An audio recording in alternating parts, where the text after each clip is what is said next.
we're living in the moment. So don't look back, it's a long, long road ahead. A long, long road ahead.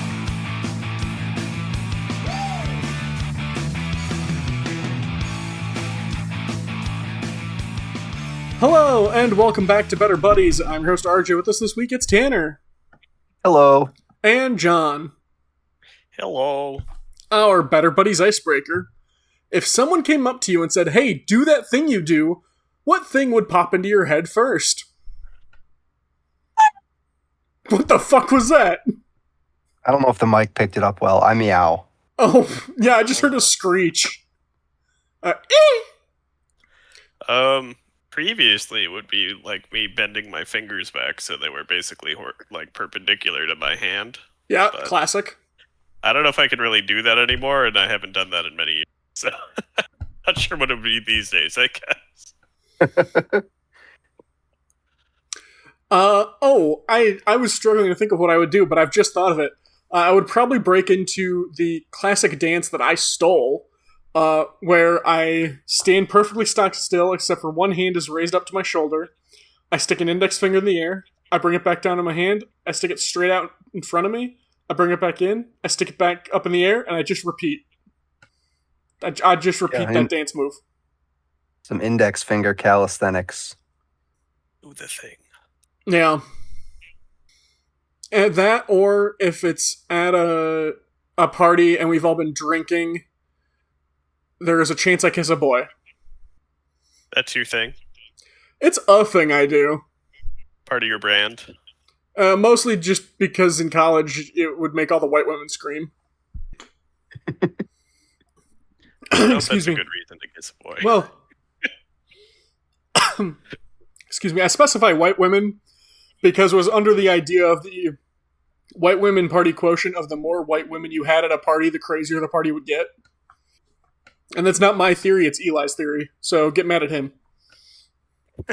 Cancel him.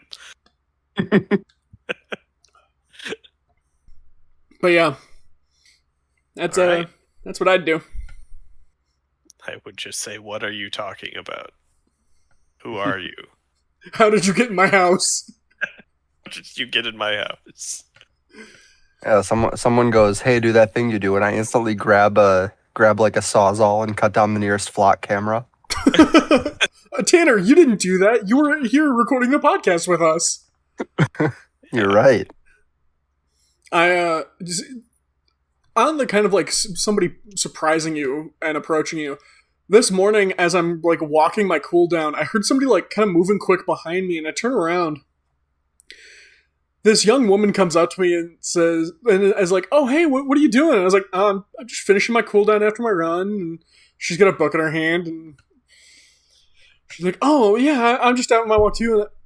And God wanted me to, I was compelled to tell you, like, by God to tell you that, like, you're on the right track. Like, what you're doing is right, and God says you're on the right track. And I was just like, all right, well, thank you. Enjoy your reading. It's gonna take your kidneys. If God needs them, apparently. Well, it was very, Go ahead. That was nice of her if there was no ulterior motive. Yeah, like, it was super nice of her.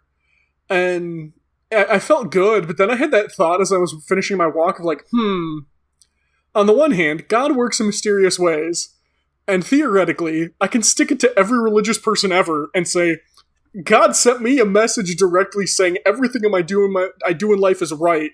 Therefore, all my sinning is good. I'm fully justified for all the 10 commandments I have broken.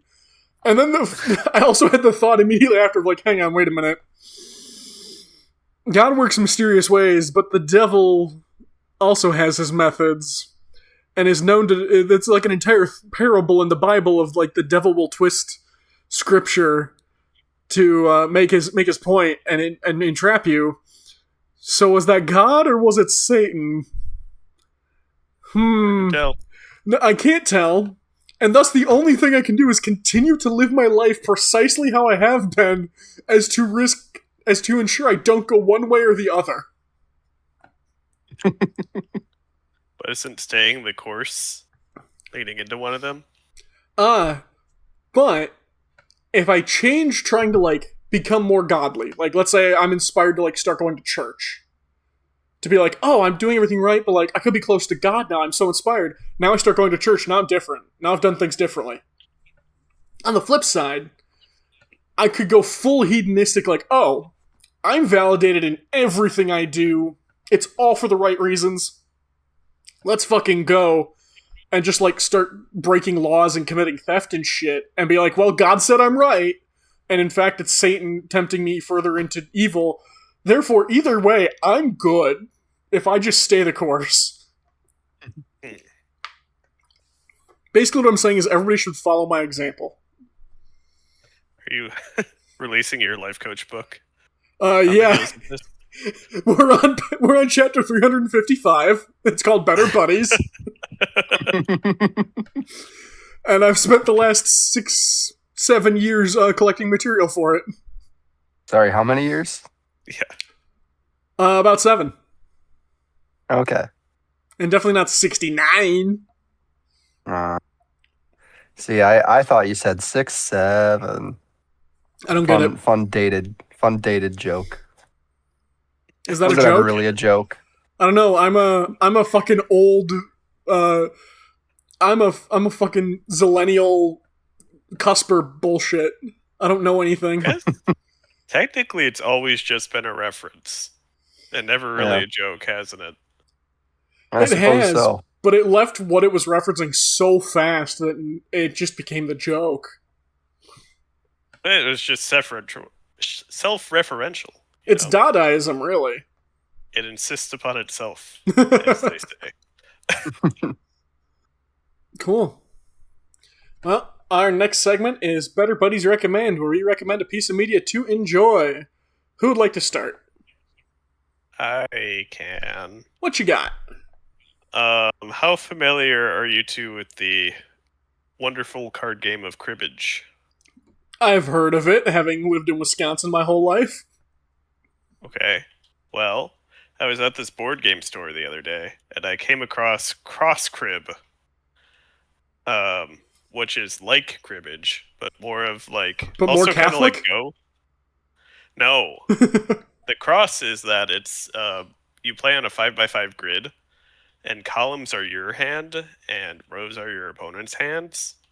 So you're simultaneously like trying to make the best cribbage hands and deny your opponent's good hands. So you take turns placing one card at a time on the grid. You kind of just have a pile, you flip up the top one, and you decide where it goes. And then once all the cards are placed, you do standard cribbage scoring for each of the columns. And then whoever has the highest score moves up like the secondary scoreboard based on the difference between your two scores. So if you like really stomp one, you'll get a lot of meta points basically and get closer to winning the game. But if you just barely squeak by, it'll drag on a lot longer. So yeah, Interesting. it's very cool. I got my parents into cribbage, so I'm excited to bring it to their place sometime and see how they like it. It sounds like an interesting evolution of cribbage, but I'm gonna be honest, your description kind of broke my brain a little bit.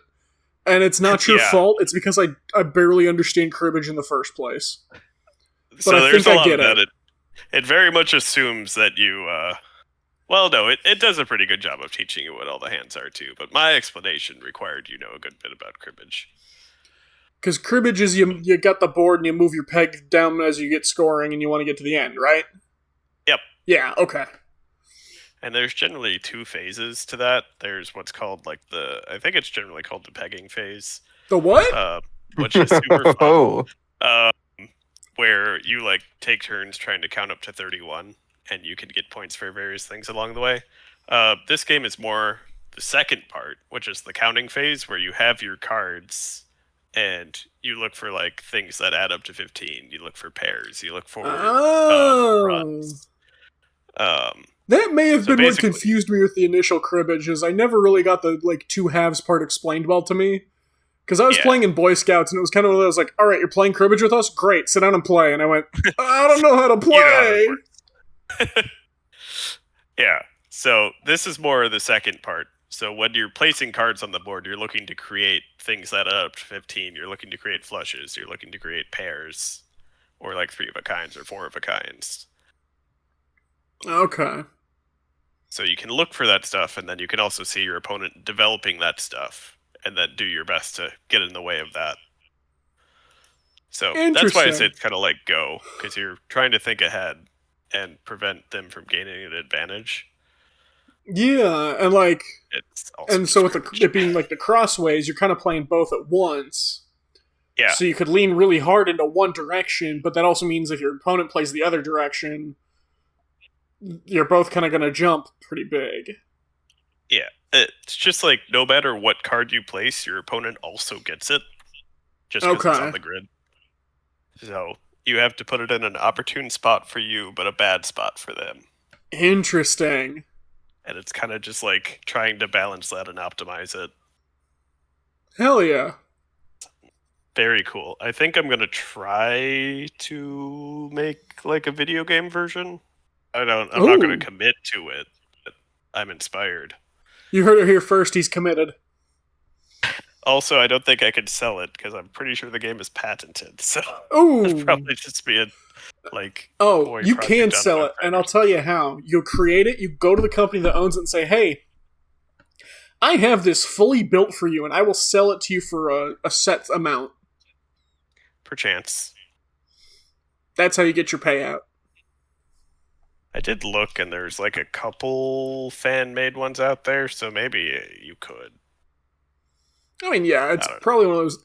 Honestly, especially with game design, it's all about the, like, stylizing and the art and the copyright and the trademark on it. It's very hardly ever the actual rules. Because, like, especially when it comes to, like, board games with, like, playing cards, where it's like, alright, cool. If you just have the playing cards, we can't stop you from playing the game. Yeah. Unless you're Nintendo. Unless you're Nintendo. You copyright game mechanics. Those cocks. Fucking losers. Any hoozles. But yeah, that sounds like a really fun game. Yes. I at the same time I also bought the Stardew Valley board game. I've not opened it up yet, but I'm excited to try it sometime. Heck yeah. So perhaps a future recommendation. The board game store guy was like, hey, this isn't the chill cozy Stardew Valley. This is the hyper optimized Stardew Yep. Valley. I'm like, I am down. Yeah, that's one of the things that's made me nervous about the board game is I'm like, everything I've seen and heard about it is like, oh, you want to play Stardew Valley? Great. This is like the Warhammer-esque Stardew Valley where it's all resource management and you're going to play for 6 hours. Yep. Well, cool. I'm looking forward to hearing how that goes. Tanner, would you like to go next or shall I? Sure, I can go next. What you got? So I have been listening to for the last 2 weeks or so, with some breaks for other stuff. But I have been listening to a book that is it was one of those things where I was looking for a book to listen to, and this one was like available and really long, and it sounded interesting enough. It's called Between by LL Starling, I believe. Okay. And it's like a romantasy book, like a kind of slow burn romantasy that, like, I'm not the biggest fan of the world building, but like when the like two main like love interest characters are together, like their like flirty scenes are really, really fun. But I say I'm not the biggest fan of the world building because it's like, oh well, it like the first half of the book takes place in a town in Wisconsin called Old Middleton. What? And they yeah, and they What like happened to original Middleton? well, this was original Middleton, but then as the cities grew, one of them renamed themselves to Middleton, and that's the one that's Middleton now. And like there's a mention of Fitchburg, which is also near Middleton. So where But is they Old like Middleton? Old Middleton is supposedly somewhere nearby, but like in the woods, and it's kind of like treated as the middle of nowhere, which doesn't really exist that close to Middleton. So I'm not so There's a sure road. what Yeah, I mean, but As a Wisconsin it's person, supposed I'm to, very cross. yeah, it's supposed to be like this kind of quaint little town that time forgot kind of thing. It's all kind of uh like 18th, 19th century buildings type thing. And then like the other like realm that is like involved is called Otherworld, Okay. which like is fine for the people in Wisconsin to call it that, but like all the people that live there also call it Otherworld, which I is kind mean, of weird. that's kind of like a Fae thing, though. If it's a bunch of fairies, I'm okay with it because, like, it's There fairy. there are fae, but it's mostly people. Mm, uh, mm. By people, is it like people that like started there, or like people who fell through the portal and got trapped there? As far as I'm in, they seem to have started there. It's like there's people there and there's people here, and they kind of each started in their same thing, or like maybe like our realm was once part of it, but then it got kind of closed off from it. But then if that's the case, then we should be Otherworld. But like just the fact that they call it Otherworld, and then like the main kingdom is called Between, which is where the book gets its name from. And everyone there, because it's supposed to be like between what they call the Earther realm and Otherworld, like the Otherworld kingdoms. So it's just named Between, which is kind of weird in my opinion. But like, I don't know. If you can kind of ignore some of the world building, uh, it's it's quite fun. Or like if that doesn't bother Okay, you, it's if it quite fun. helps, uh, the in Irish in Gaelic folklore, the like mystical realm is called Otherworld. Hmm. According to Google, in many Gaelic tales, where's the pronunciation on this? The the She, the folk of the She, uh, aka the fairies, are later literary versions of the Tuatha De Danann, people of the goddess Danu, the deities and deified ancestors of Irish mythology. Survivors who retreated into the otherworld when fleeing the mortal sons of Mil Espain, who, like many other early invaders of Ireland, came from Iberia. And yeah. So it sounds like they stole a little bit of Irish mythology, given Wisconsin's Irish background, and then didn't bother to highlight that fact. So if you don't know Irish mythology, you're coming in here like you did, Tanner, being like, what the fuck are these people calling this that for? Well, like it wouldn't bother me if it was like just when they were talking to like people, or like Yeah. like when they were talking to like our realm people, calling it Otherworld. But like they call it Otherworld between themselves, and But I don't know. like, It just seems weird to me. that's part of the like Irish mythology, though, is that the people that live there didn't come from there. Like, yeah, they grew up there and like developed a whole culture there, but they originally came from our world. Okay, I mean it's possible that'll eventually get revealed. But this is the first book in a series. Yeah. So like maybe one of the future books kind of goes into that a little bit more, but I'm totally in agreement with you on this, though, that it's weird, like, Yeah. if you don't know the Irish mythology around this, because even I barely was like, oh, I read like one section of a general mythology encyclopedia and vaguely remembered this. well, but it's like as far from what it seems so far, like the people in Otherworld are just from Otherworld. Oh, that's weird. Yeah, that's weird to not make Like that clear. yeah, so like maybe later it'll be revealed that like, oh yeah, everyone, like all the humans that are here were originally from Earth, and they like kind of got stuck here, and then they started reproducing here, and now there's a population. But like as far as I am in the series, which is I'm about 2 hours away from being finished with the first book, which is like 32 hours in Oh, audio Lord. form. Yeah, it's long. God damn. Like as far as I am, there's no indication that the humans in Otherworld came from anywhere other than Otherworld.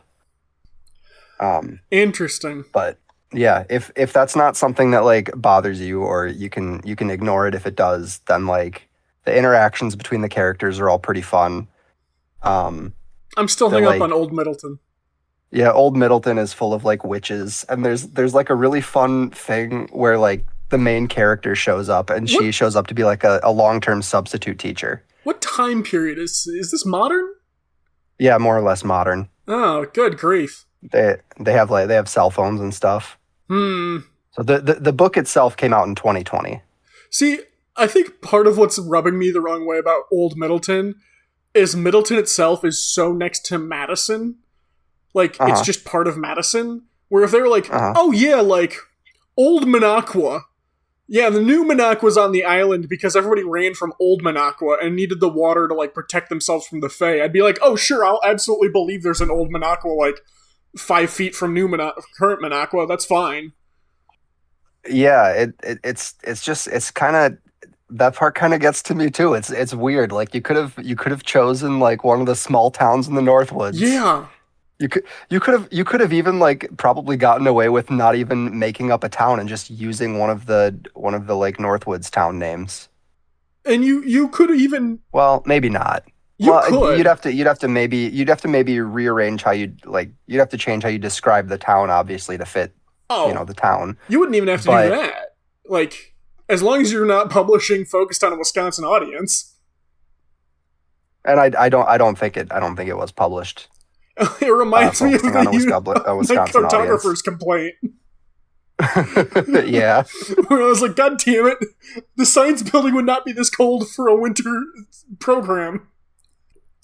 Like you could have used, because then you have to go in the Northwoods by definition is like you're kind of in the middle of the woods, basically in the middle of nowhere. Your towns aren't very big, they're not super close together, and yeah, like I don't know. I think they could have gone with that, but they didn't. Oh well. And like you could even get close enough to have it be like I'm from the big city, so I don't know anything.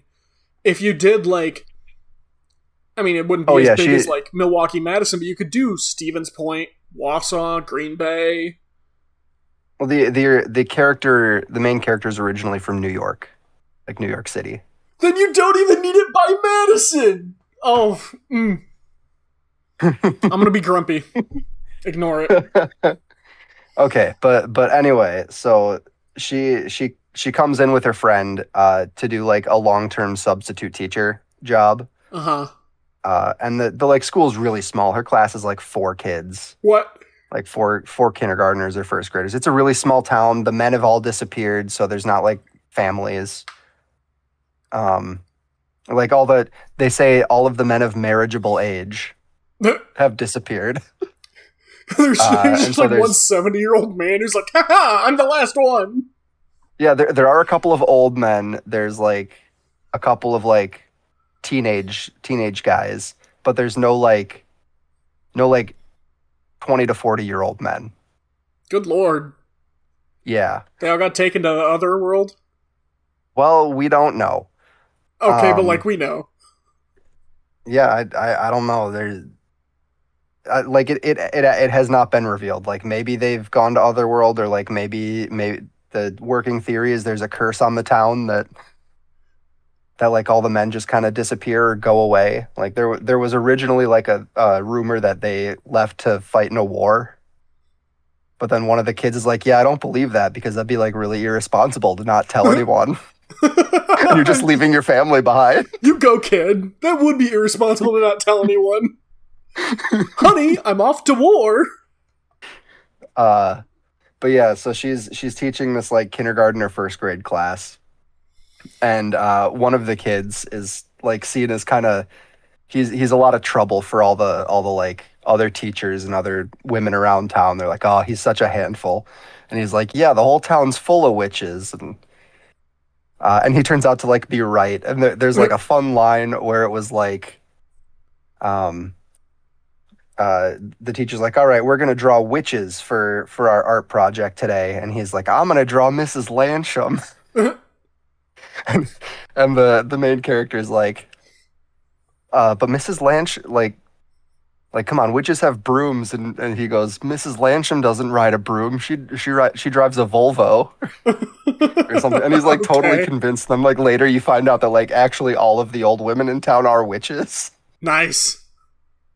But their like job is to protect the portal between the worlds. And Which apparently they're bad And at because our stuff like character that. gets through.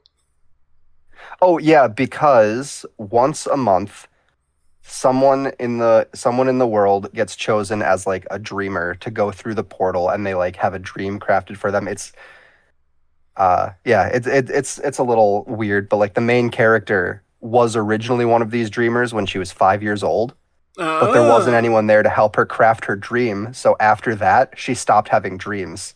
Yo. So she hasn't had a dream in 25 years. Like a lot of human beings. Yeah, and then she starts having this dream that she had when she was 5 years old, and it turns out it's like a real place kind of thing. Nice. But yeah, so it's not like, I don't know, I wouldn't go into it for like lore world building purposes, but it's very fun. Hey, you know what? It's still doing better than the Assistant to the Villain series. It very much is. I'm enjoying it a lot more than I Assistant to the tried. Villain. I held on for dear life through the latest book, and and I'm not alone. Thanks to Reddit. It does do one of those things that I often find really annoying, where like perspective changes. But instead of it being like almost at random perspective changes, it's like, okay, the first half of the book is you're getting like the main character, what was her name, Sasha. Mhm. You're getting Sasha's perspective, and like halfway through it goes like book 2, and then it's the other guy, the guy's perspective. Okay. And so like it looks like it's going to end in about the same place as like book 1 did, because it's just kind of going through like all the stuff that he's been up to in Otherworld before she showed up, and like since she showed up. And so some of it is a little bit eye rolly, but it a lot of his thoughts are more interesting than normal, than like at least the romance books that I'm familiar with. Okay, that's kind of nice though, that it's like, oh, we're gonna show things from his perspective, and it's gonna be like stuff where the other main character just wasn't there, so it is actually new information. There are some scenes where it's like the scenes where they're together, but like most of the book they're not like most of the first book they're not together. So there are some common scenes, Yeah. but the rest of it is separate. Yeah. Cool. Yeah. I might have to check it So- out. Between My recommendation is olive oil. The the substance. Popeye character. No, not Oh. the Popeye character. The food substance. I've started actually using my bottle of olive oil to fry potatoes. And boy fucking howdy, why was I dry frying all my vegetables all my life? Wait, you're using it to fry potato? Wait, like Yep. in a frying pan? Yep. Olive oil isn't supposed to be used for because olive oil burns easily. And yet it's working. Okay, like, don't get me wrong, olive oil's great. If you're gonna be like cooking with it, like frying with it, I would recommend avocado oil. Fair enough. This is what I got. Okay. And I also haven't been using like a high heat. Like, Mm. I've been setting it like medium, for like a 5 out of 10 at most. It's just standing there for 40 minutes. Yeah. It's been at a 1. I'm just standing there for 40 minutes going like, man, I really wish these potatoes would cook. They're turning color, but I think it's just absorbing all the oil. But no, it's made my fried potatoes tastier. And it helps with the seasoning too, because I've been throwing a bunch of paprika, garlic, salt, and onion powder on them. It's been pretty tasty. And I'm also going to recommend White Night is the next book in the Harry Dresden Files. I finished that when I was on vacation a week and a half ago. And it's another Dresden Files book. A bunch of, so like in the Dresden Files, there's like the White Council, which are the full-fledged like we are wizards, and then they're like the people who kind of have magical talent, but they're more like covens and Wiccans, and they're just like doing really tiny minor little spell shit.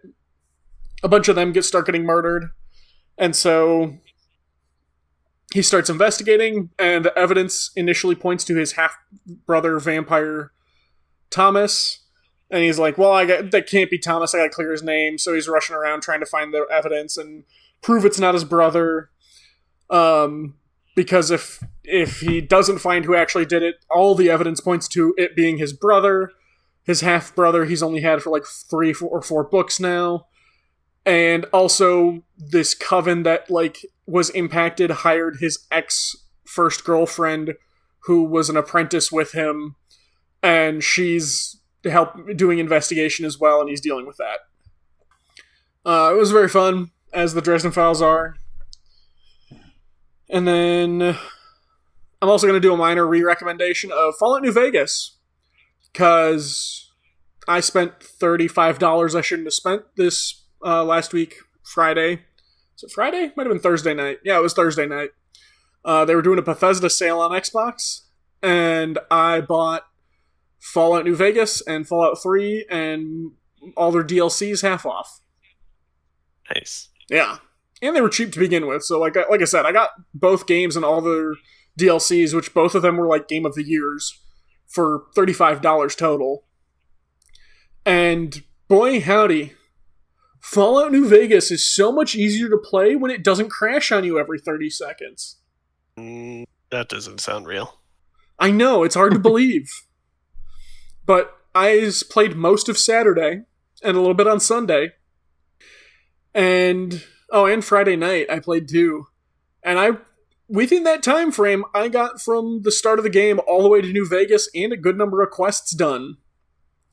And I only had one really difficult fight because I fucking hate the Caesar's assassins that they send after you if you become vilified by Caesar's Legion. Because those fucks will pop up on the main road to Vegas when you're level like 3, and they will fuck your shit up, but they spawn at the same fucking spot every time because they spawn at a set number of locations on the map. Whenever you get into that area, it like checks to see if they'll spawn or not. But if you die, they've already spawned in that location, so going back that same way they're gonna still be there, but that's the road to Vegas. It only took me 3 tries. Tanner, you don't understand, though, because John got a little bit of this when I first played New Vegas. When I first played New Vegas, I didn't fully understand, like, how Fallout New Vegas' like, builds and stat system fully worked. So I kind of tried too hard to be a generalist, which meant I wasn't specifically good at any one thing, including any one weapon. And I also didn't, like, get the whole how the assassins worked mechanically in the game world. So every so often as I'm trying to play the game, these high-level assassins show up, outnumber me like 5-1, and fuck my shit up anytime I'm trying to go in a direction. To the point where, like, every time I ran into a group of them, I'd have to be like, alright, I died, I know they're there, I'm fast-traveling to another part of the world and coming at it from a different direction. Like, I think at one point I tried to go through one of the hardest areas of the game to go around one group of these guys. Because I was like, well, fuck, I could just sneak and run through this area rather than try and have to deal with them.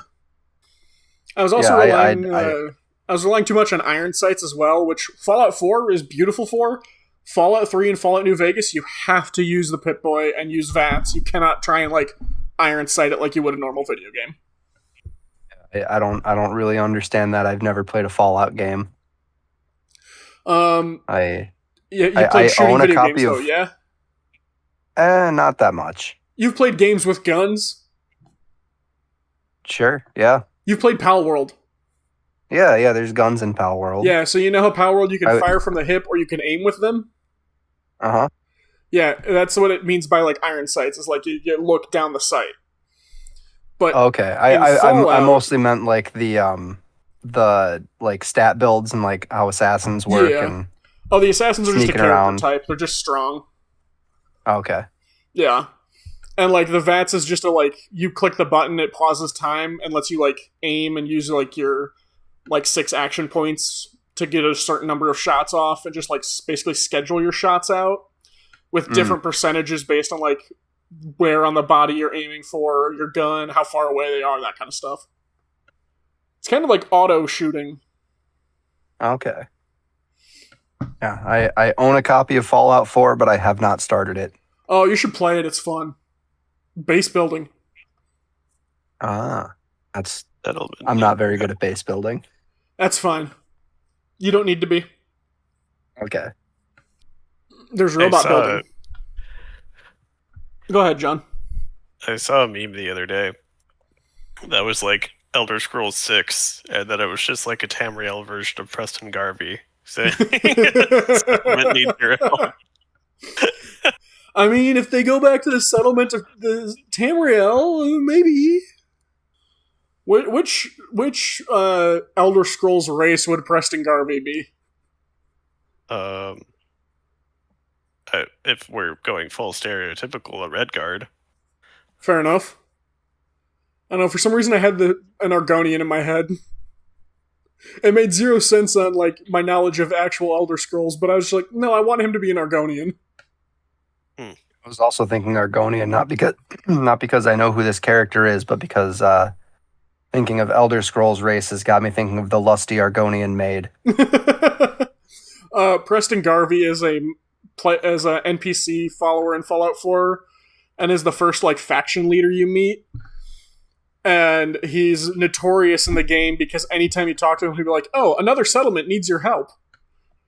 Because he's like a radiant quest giver, so he'll just keep giving you the same quest over and over for different locations. Okay. But he has a love-hate relationship in the Fallout community because it's, on the one hand, he is leader of one of the good factions and like genuinely wants to help the people in the post-apocalypse. On the other hand, he always has another settlement that needs your help. And it's always, another settlement needs your help. I've marked it on your map. Mm. But yeah, I strongly recommend Fallout, any of them. But yeah, I've been having a lot of fun playing New Vegas and actually like building up my stats correctly to like play a critical hit gunslinger. All right.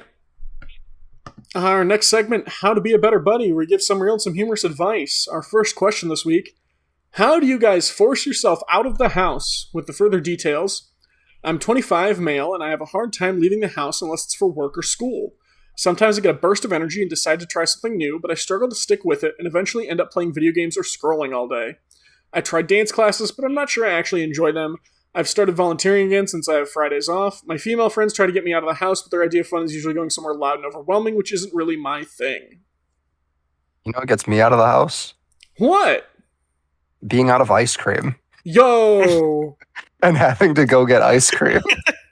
That's a good thought. Like, not groceries in general, just ice cream. Yeah. How Yeah, what did do you you know I've been sitting here thinking about getting ice cream after the show's over? See? Hell yeah. But like Essential answer. I love just having ice cream, and it's so good and creamy and sweet and delicious. That is ice cream. And then this is a man who's had and then- ice cream. And then when I'm out of it, it's like, man, I really want to get like some chocolate shop ice cream. And so I have to get out of the house and get on my bike and go get some chocolate shop ice cream. Oh, see, my thought is just go for a walk. I just go for walks a lot. I go for walks and runs in the morning as my exercise routine, but especially in the evenings for a little bit of extra steps, I'll just be like, hey, you know what? 30 minutes to an hour, gonna go for a walk. Just get outside. It's nice outside. Enjoy it while it's nice outside. And then, as for sticking with like hobby style hangout spaces, just keep trying. Just keep trying. You just gotta get into team sports and have the commitment to force you to go out. Oh, that's a really good idea. Yeah. Every week. Because then you've got other people relying on you to be there. Yeah. But you don't have to pick a team sport that's going to be as loud and overwhelming as, like, wherever your female friends are trying to take you. Which, from the sounds of it, is the club. The club. Get out to the club. Get out of the club. Go to the hockey club, or the badminton club, or the pickleball club. Because then also you get some exercise in, and that's good for you too. Yeah. If that's still too loud, go find some birds. Go to the library. Libraries are quiet. They Lots are. of birds at the library. Take a bird to the library. Yeah. Make it not quiet anymore at the library. Yeah. Go out in the woods and find some birds. It's like it can be loud, but not in like an overwhelming way. Usually, it's All right. it's Hear just me kinda, out. Bring the library to the birds. Just Oh, drag a yeah, bookshelf take a- out there. I thought you were going with take a book to the park and read. No, dig an entire bookshelf out into the woods for the birds. Yes, you could do this. If you like video games, you could try getting into like a board game club or a trading card game. Mm. Oh, don't do that. Yeah, Bad do for your that. wallet.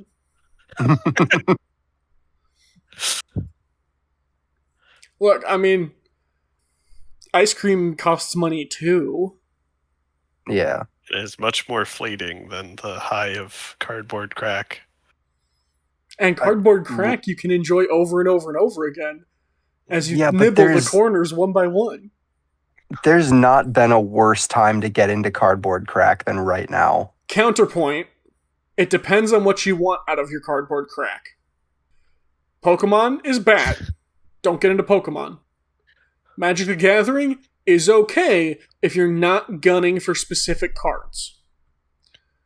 And not keeping up with every new set. Yes. You don't have to keep up with every new set in Magic the Gathering, as long as you have a deck or two that you like and can play, and can occasionally go to like the releases or your local store events. Flesh and Blood I can't speak to because my knowledge is limited to our pro gamer friend, Alex, and my understanding is it's never a bad time to get into Flesh and Blood. And then I anything. thought you were... Sorry, go ahead. No, go. I was just gonna say any other card game, like your mileage is gonna vary because there's a lot of trading card games out there, but the audiences are much more limited. Our World just came out with one, but apparently it's also kind of running into the scalper problem that Pokemon was. John, what were you gonna say? Originally, when you said counterpoint, I thought you were going to say it's never going to get any better anyway. So you might as well get into Well, it now. You No, know, Eventually, the secondhand card market is gonna burst. Maybe not like totally, but you know, so it has to, right? no, it doesn't. But here's my philosophical argument.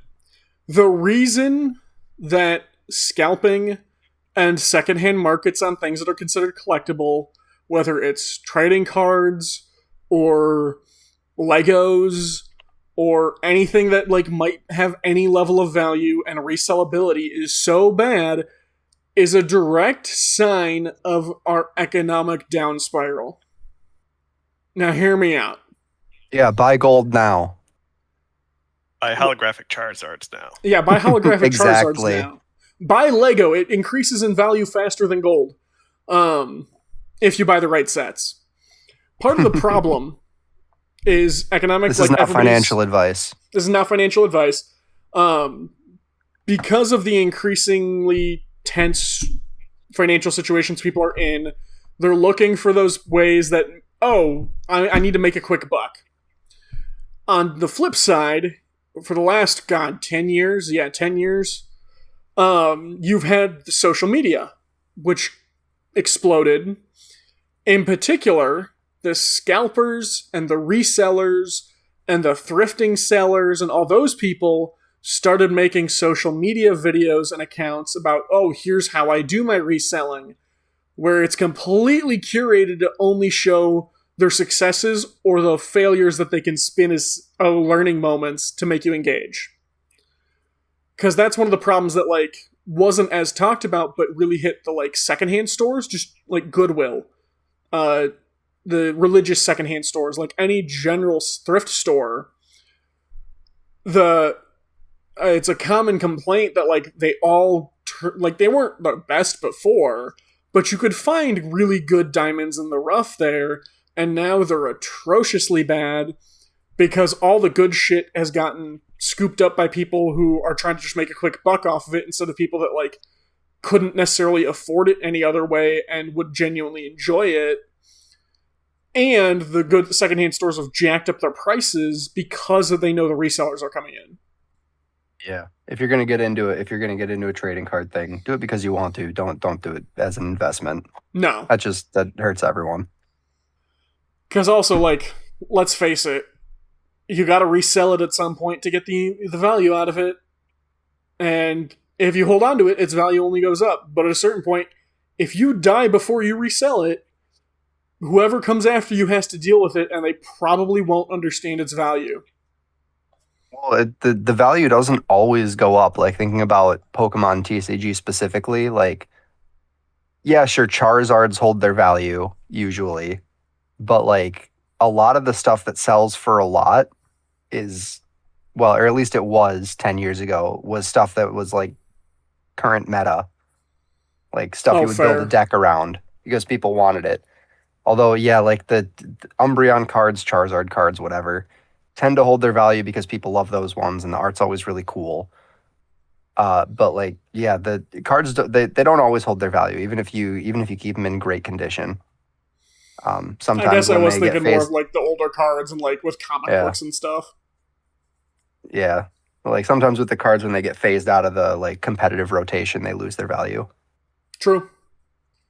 And also, you gotta know what's valuable to begin with, like Tanner was kind of talking about, of, like, what's the meta, or, like, I know with Lego resellers, there are some sets that are actually, like, cheaper on the secondhand market now compared to when they were on store shelves, because people who didn't know shit and were just like, oh, Lego's super valuable, just scooped up a shit ton of Lego, only realized, like, oh, hey, fun fact, those weren't the sets people really wanted to buy. Like, nobody wanted a million of the 3-in-1 spider collector, spider Lego spooky set. So you bought like 10 of them, but their value isn't going up. But yeah, get out of the house, do some shit, or just, like, find a reason, find a club. You're going to school. Hang on, yeah, you're going to school. Go join a social club.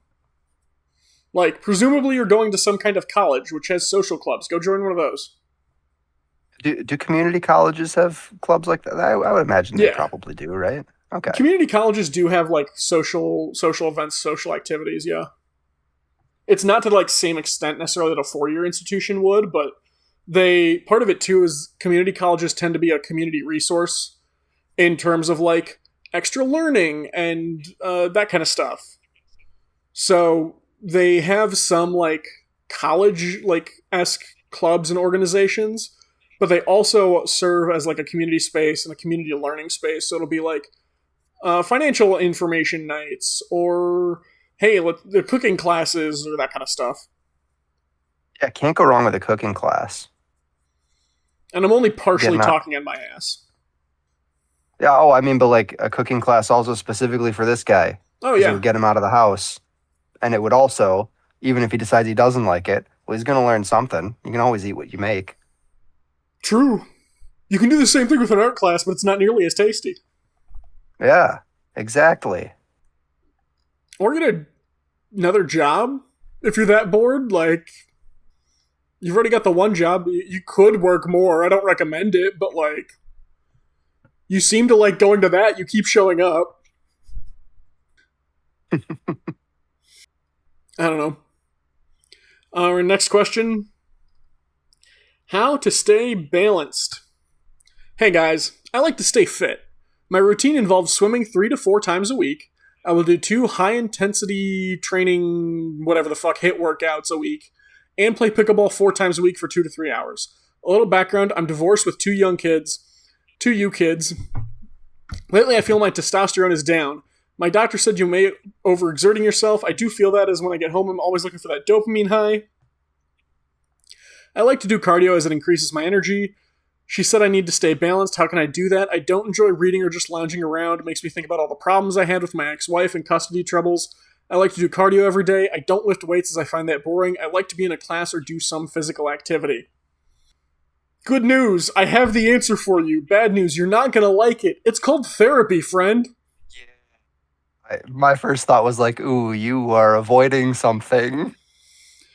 If you stop for even a moment, you begin thinking about your ex-wife and custody troubles, my friend, you can't stop moving because then you'll be alone with your thoughts, which means you need a therapy. Try it. It'll force you to stop because, fun fact, therapy means you sit on a couch and you don't go anywhere for at least an hour.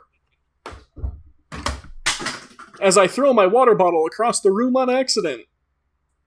It's fine, it was empty. But yeah, go to therapy. Go to therapy. Go to therapy. And then go join a cooking class. Same advice applies. Yeah. If you can't, if you're not going to go to therapy, at least like go to a cooking class or an art class or something that like you're going to be doing things, but you're sitting still doing them, like a pottery class. Because yeah, you're overworking yourself, bud. Yeah, as long as you can afford it, try therapy. John, what do you think? I think I agree for the most part. On the other hand, gotta be in shape to run from the demons, am I right? Oh, he's got a good point. He's got a good point. Yeah. Or you could take the advice from the book Between and run toward the demons. Mm. If you run at Gotta the be in demons shape for fast that, enough, too. you can run right through them and destroy them. That's what all the training is for. He's got to be able to run so fast he just bursts through them. Got to be like the Flash. Yeah. Seems plausible. Yeah. Gotta put it to the test. I mean, look, if One Punch Man can run 10 kilometers a day or whatever the fuck he did, you can too. Was it 10 kilometers or like 100? I don't fucking remember. I never read that shit.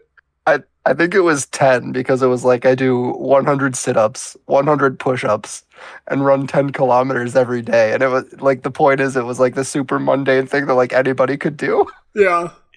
It's a very reasonable routine. Which like Not anybody. Like I'm currently not capable of that, but like I could be. But we if I could put the get you time there. into it. At one point in my life, I was doing 95 push-ups a day. Yeah, like I could if I devoted the time and energy to it, and it might take a couple months to get there, but like I could. Most people could. Is the point. And you can too, my dude, to run into your demons and destroy them so you don't have to think about your ex-wife and your custody troubles. Right? Yeah, run toward the demons. Therapy helps with that too. Yeah, go to therapy. Yeah. And then do it again.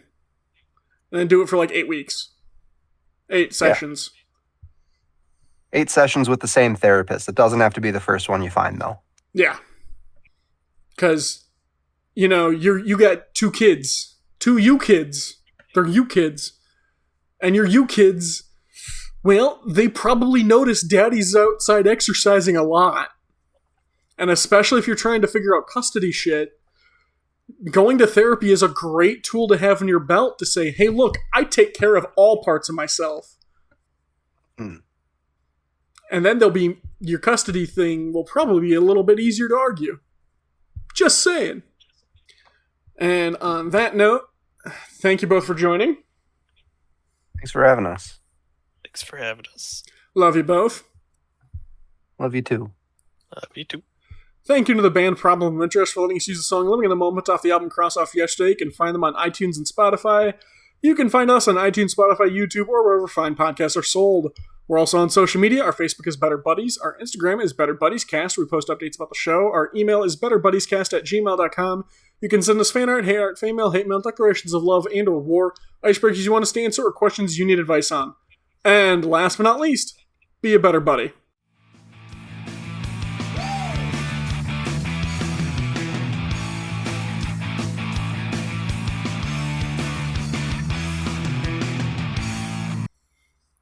You got to do Was that the Romeo and only Juliet. Shakespeare? So yeah. Wait, that was the only Shakespeare you did in like high school English? No, not the We only did one. Macbeth. Yeah, we did Macbeth. I didn't do Okay. Hamlet until college. We did I guess a fairly large amount of Shakespeare then. We did I did Romeo and Juliet in 8th grade, and then I think I did it again freshman year. But then I think I did Hamlet sophomore year, and then we also did Othello, Oh, and we did Macbeth, dang. and that might have been it. For one of our fall productions in high school, we did Taming of the Shrew. You had a very Shakespeare-heavy high school. I guess so. You'd think I'd be more well acquainted with it, but Nah. That's how they get you. I don't remember too much from most of it. Oh, is that how they get you? Just trust me, that's how they get you. I took a Trust the Shakespeare process. course, I know.